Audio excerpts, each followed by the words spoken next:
All right, let's do a quick jump. My name is Rich Bowers, and with me is Jamison Ducey. And Jamison is going to tell us a little about DeepSeek. So, Jamison, to you, what is DeepSeek? Thanks, Rich. So DeepSeek R1, the most recent model that we're looking at, is a Chinese large language model that has been making waves mainly because it's open source and it has been on par, maybe a notch below some of the more recent state-of-the-art OpenAI models like O1.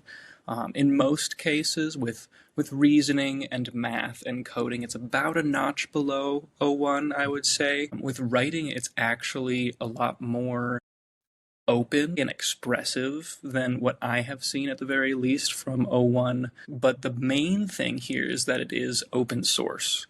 And it being on par with other state-of-the-art models and also being open source has been a really big boon for the open source community, mainly because people can download it and mess around with it and try and optimize it, see what they can do with their own hardware with it. And I think overall it's been a really great time for a lot of people in the open source community for that reason. Okay, cool. No, that's a great breakdown.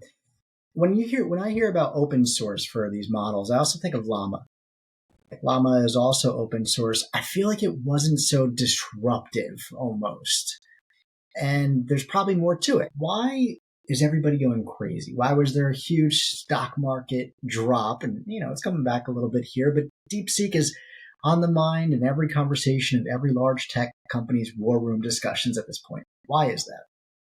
So I think the main reason is because DeepSeek R1's benchmarks, that its success with benchmarks has been so high, and the fact that it has been able to catch up to state-of-the-art models so quickly as an open source model, it's been a major disruptor precisely for that reason, essentially, because we now know that we have companies that are mainly in the open source space, like Meta. Meta is pretty heavily open source as well, but DeepSeek as a company is much more open about their training process, much more open about the different sizes of models that they give out as well. Going back to, again, the speed at which they're able to create an open source model that is cost effective and still very intelligent reasoning wise is kind of the main factor here. Also, the fact that it is not an American company, since Meta is an American company, OpenAI is an American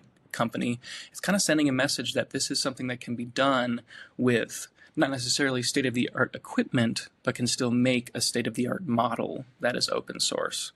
There are a couple of different versions of the model that have been using both Llama and another major open source model called Qwen to sort of distill all of that reasoning and that knowledge into smaller sizes that are, again, very cost effective and pretty cheap. It's pretty nice. That might be why it's a huge disruptor. When you're talking about cost efficiency or cost effectiveness even, what is the differences that they are saying they are able to produce this model that's a notch below some of the top ones in the market right now? Right, yeah. Especially, I think when it comes to coding, for one big thing, having a model that doesn't cost very much, still be able to create very effective code and good code on that same level. I think that's going to be the major disruptor, especially when it comes down to having AI in that space, the development space, testing space, all of that kind of stuff. Having it be cheap and still work at that same level, that's really important for a lot of people, I think, because in most cases, that's what most of the money is going towards now. The chatbots are great, but they do not use up as much processing power as coding tends to do. Just because we tend to use coding a lot more, and there are a lot more steps in the coding process, especially when we get to agentic AI, where we have multiple different portions that are using up different processing power bits.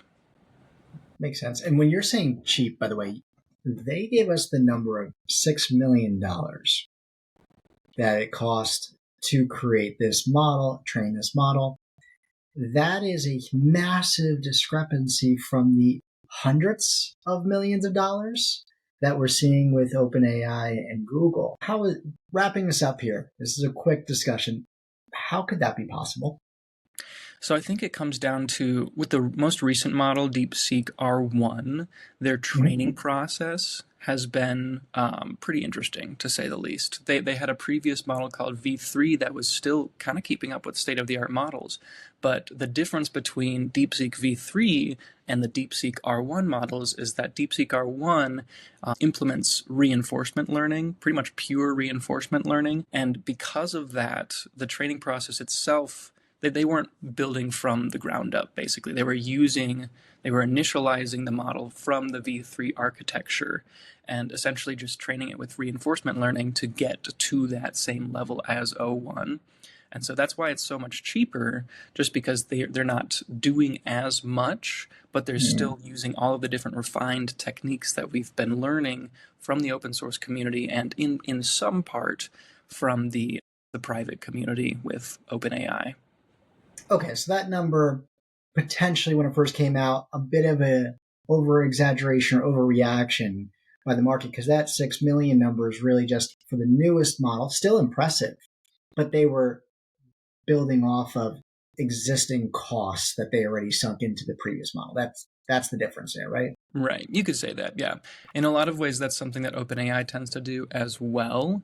But when it comes to the open source community, you're able to utilize the other models to a degree that you're not with companies like OpenAI. Okay, cool. That's interesting. That's a great explanation. I think it clears a lot for me personally, and I hope it does for the audience as well. This is a quick jump. I'm Rich Bowers. Thanks, James. I'll talk to you soon. Thanks, Rich. See y'all.